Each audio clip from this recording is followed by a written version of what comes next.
வணக்கம் மகர ராசி நண்பர்களே. உங்கள் ராசியிலிருந்து 6ஆம் இடத்திலே அமரக்கூடிய குருவின் பார்வை உங்கள் ராசியின் 2ஆம் இடமான குடும்பஸ்தானத்து மேலும் விரயஸ்தானமான தனுசு ராசி மேலும் விழுகிறது. அதே போல் தொழில்ஸ்தானமான துலா ராசியின் மேலும் விழுகிறது. அது எல்லாமே உங்களுக்கு காவந்தாக அமைவதனால் குருவின் அருள் உங்களுக்கு துணை நிற்கிறது அப்படின்னே எடுத்துக்கலாம். சந்திர பகவான் இந்த வாரத்தில் கன்னிராசியிலிருந்து தனுசு ராசி வரைக்கும் பிரயாணம் செய்யக்கூடியதாக இருக்கிறார். அப்படி பண்ணும்போது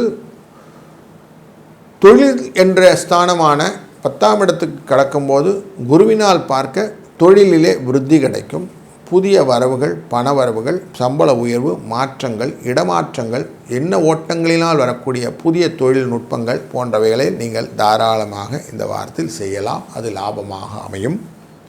மேலும் இந்த வாரத்திலே அனுமன் ஜெயந்தி என்ற நல்ல சிறப்பான அனுமனின் பிறந்த நாள் இருப்பதனாலே ஆஞ்சநேயர் வழிபாடு சனி பகவானுக்கு மிகுந்த உகந்ததாகவும் இருப்பதனாலும் இதை செய்ய உங்கள் வாழ்க்கையிலே கஷ்டங்கள் விலகும்.